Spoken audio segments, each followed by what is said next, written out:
नमस्कार मेरे प्यारे बच्चों। आज मैं आप लोगों को वर्ग 9 का छठा पाठ संस्कृत साहित्य पर्यावरणम मीन्स संस्कृत साहित्य में पर्यावरण का दूसरा भाग मैं आप लोगों को समझाने का प्रयास करूंगा। देखेंगे। नानाद्रुमलताकीर्णां शीतवारिनिधिं शुभां पद्मसौगन्धिकैस्ताम्रां शुक्लां कुमुदमण्डलैः।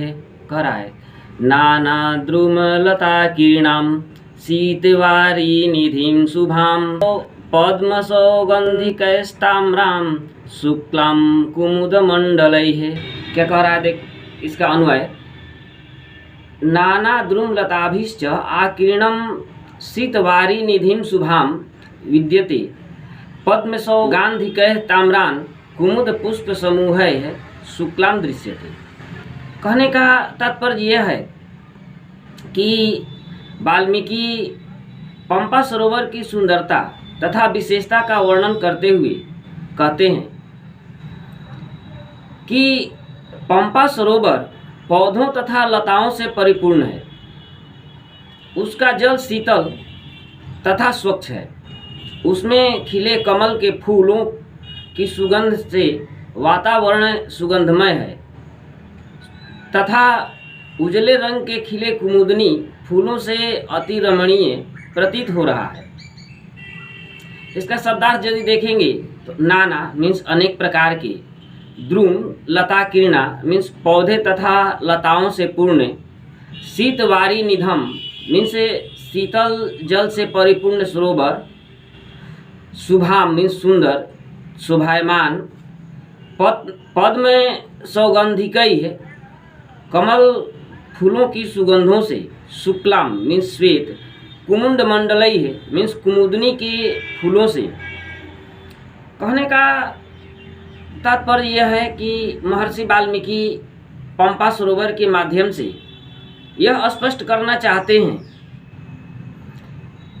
कि प्रकृति का अपना स्वाभाविक सौंदर्य तभी बिखेर सकती है जब पर्यावरण शुद्ध है अर्थात प्रदूषण रहित हो, क्योंकि प्रदूषण के कारण प्रकृति का स्वाभाविक गुण नष्ट हो जाता है, जिस कारण फल स्वादहीन, पुष्प गंधहीन तथा जल रोग कारक हो जाती है। हमें पर्यावरण को सदा स्वच्छ रखने का प्रयास करना चाहिए, क्योंकि प्रकृति पर्यावरण के अनुसार ही कार्य करती है। यदि प्रकृति गंदा होगा, दूषित होगा तो विभिन्न प्रकार की बीमारियां होंगी। क्या कह रहा है देखेंगे। संस्कृत काव्येषु स्वस्थ पर्यावरणस्य कल्पनाय स्वाभाविक रूपेण प्रवहन्तीनां नदीनां वर्णनम बाहुल्येन लभ्यते। कह रहा है कि संस्कृत काव्येषु संस्कृत ग्रंथों में स्वस्थ पर्यावरण की कल्पना। कह रहा है कि संस्कृत काव्येषु स्वस्थ पर्यावरणस्य कल्पनाय। कह रहा है कि संस्कृत ग्रंथों में स्वस्थ पर्यावरण का कल्पना स्वाभाविक रूप से होती है। प्रवहन्तीनां नदीनां वर्णनम, बहती हुई नदियों का वर्णन, बाहुल्येन लभते, बहुत या विशेष रूप से मिलते हैं। कह रहा है कि संस्कृत ग्रंथों में स्वस्थ पर्यावरण तथा स्वाभाविक रूप से बहती हुई नदियों का वर्णन पर्याप्त रूप से या विशेष रूप से मिलते हैं। जल प्लावनस्य वर्णनम तो विरलमेव, लेकिन बाढ़ का वर्णनम तो विरलमेव। कह रहा है कि बहुत कम ही मिलता है। यहाँ नदियों का वर्णन तो मिलता है, लेकिन बाढ़ का वर्णन बहुत कम मिलता है। सूर्य तापितः ज्येष्ठ मासस्य मध्याह्ने वाणभट्टेन वर्णितः। सूर्य तापितः मीन्स सूर्य की गर्मी बाणभट्ट ने जेठ मास के दोपहरी की प्रचुर गर्मी या प्रचंड गर्मी, भीषण गर्मी का वर्णन किया गया है या किए हैं। बाणभट्ट ने जेठ मास की दोपहरी की प्रचंड गर्मी का वर्णन किया है।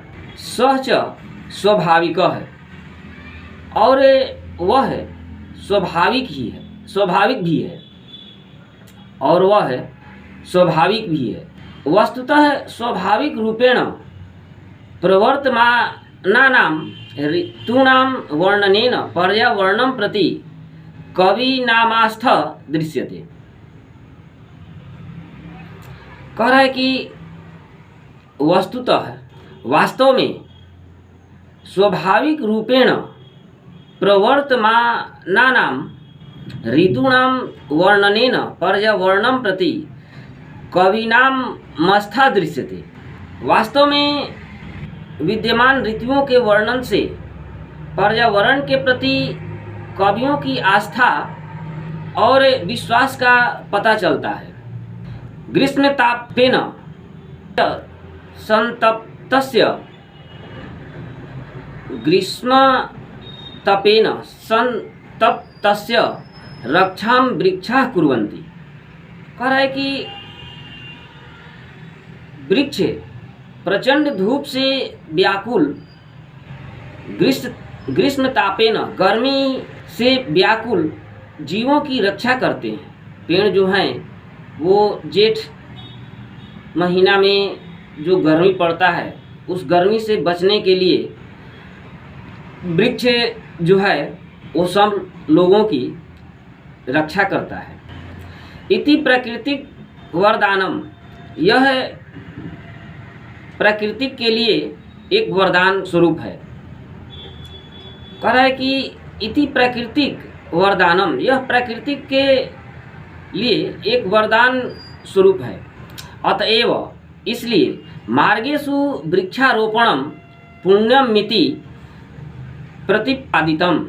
कह रहा है कि इसलिए मार्गेषु वृक्षारोपणम, रास्तों में वृक्षारोपण पुण्यमिति प्रतिपादितम, कहा गया है कि रास्तों में, मार्ग में वृक्ष रोपण करना, वृक्षों को लगाना या पेड़ लगाने से पुण्य होता है।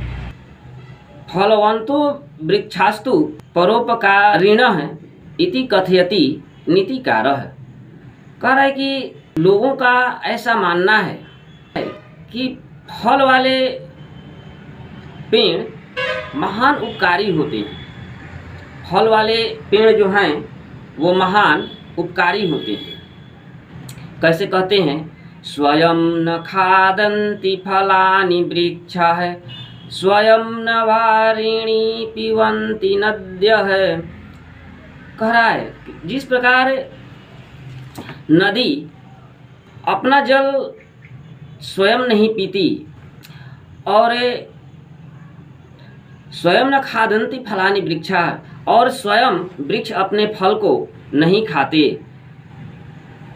पृथ्वी अपने अन्न को स्वयं नहीं खाती और देवता लोग चढ़ाए गए प्रसाद को अपने स्वयं नहीं खाते। उसी प्रकार महान लोग दूसरों की सेवा के लिए अपना सब कुछ समर्पण कर देते हैं। इसका कहने का भाव यह है कि स्वयं न खादन्ति फलानि वृक्षाः, स्वयं न वारिणीः पिबन्ति नद्यः।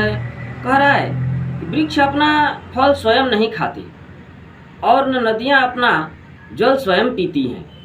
तात्पर्य कि वृक्ष दूसरों को छाया एवं फल से उपकार करते हैं, उसी प्रकार नदियाँ अपने जल से प्यासे प्राणियों की प्यास बुझाती है।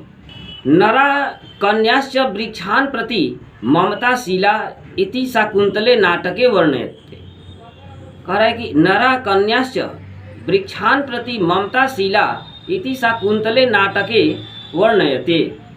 कह रहा है कि लोग नरः, ये पुल्लिंग में नरः नरौ नरा है, मीन्स लोग कन्याश्च लड़कियों और वृक्षान् प्रति वृक्षों के प्रति ममताशीला, ममताशील या ममतामयी या दयालु होते हैं।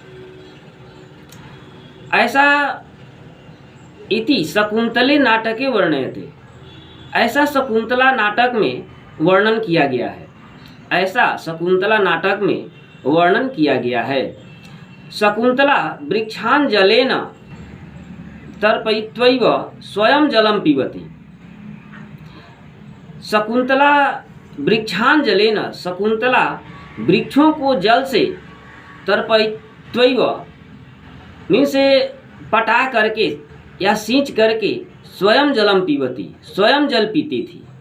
इसका कहने का तात्पर्य ये हुआ कि लोग लड़कियों और वृक्षों के प्रति ममताशील होते हैं।